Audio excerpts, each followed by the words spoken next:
Bonjour à toutes et à tous mes élèves de 5e. Bienvenue dans cette vidéo qui va nous permettre de poursuivre notre chapitre 7 d'Histoire. Avec la Renaissance puis la fin des conflits religieux, deux thèmes que nous avons abordés les semaines précédentes, le pouvoir du roi de France se renforce.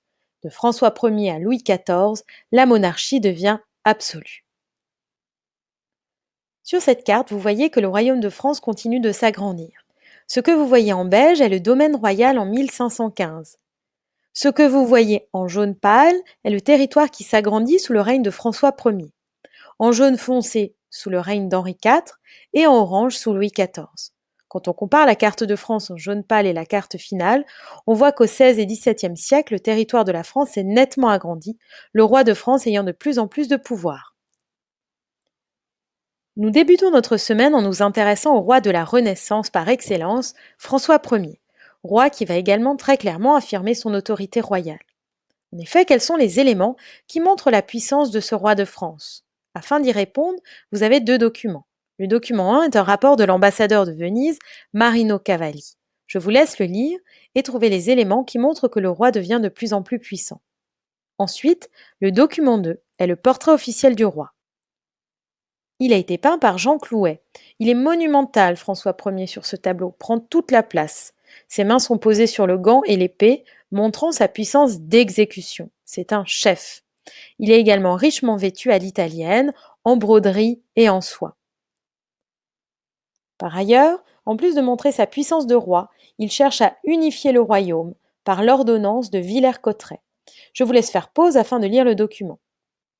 On comprend que jusque-là, les textes officiels étaient écrits en latin, mais qu'à partir de cette ordonnance, ils devront tous être écrits en français. Quel en est l'objectif? Pour éviter les ambiguïtés, les incertitudes sur le sens des mots. Vous l'aurez compris, c'est un texte très important, car il impose l'utilisation du français dans tous les textes officiels.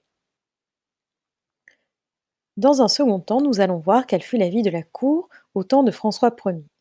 La cour est l'ensemble des personnes qui vivent près du roi, ses ministres et conseillers, mais aussi sa famille et des nobles, qu'on appelle les courtisans. Sur la carte du document 5, page 173, vous voyez les très nombreux châteaux qui vont être réaménagés par François Ier pour accueillir sa cour.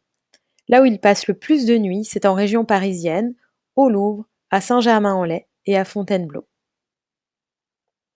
De surcroît, afin de montrer sa grandeur, il a fait venir des peintres très célèbres de l'époque, en particulier des Italiens, pour décorer. Tel fut le cas, par exemple, pour le château de Fontainebleau. Donc, quelle en est la conséquence? Je vous laisse le temps de faire pause afin de lire le document. Donc, vous surlignez ces éléments-là. Donc, jamais en telle somptuosité, il en a été le premier auteur. Quel bâtiment et superbe édifice a-t-il fait construire? Afin de compléter le bilan, je vous ai mis des amorces de phrases. Je vous les laisse compléter avec un crayon de papier, comme nous avons l'habitude de le faire en classe. Vous êtes chacune en mesure de le compléter seul avec ce que j'ai dit dans la vidéo. Bien sûr, j'y reviendrai au moment de la correction.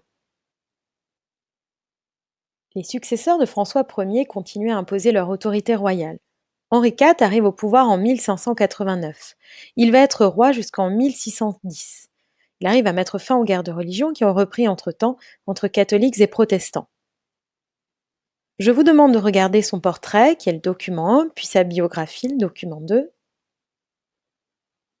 mais également un tableau qui dépeint son abandon du protestantisme, sa conversion au catholicisme pour se faire accepter par ses sujets catholiques.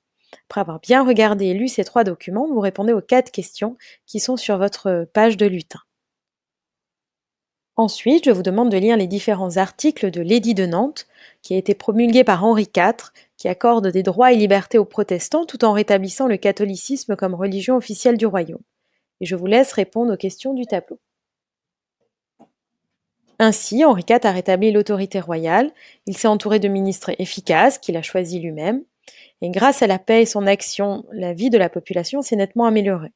Bien que populaire, il va être assassiné par un catholique fanatique qui n'acceptait pas cette politique de tolérance. Il s'agit de Ravaillac en 1610. Nous sommes arrivés à la fin de la page 13, mais le chapitre n'est pas terminé pour autant. Je vous enverrai la semaine prochaine un focus particulier sur le monarque absolu par excellence, Louis XIV et son château, le château de Versailles. D'ici là, je vous souhaite une très bonne semaine à tous.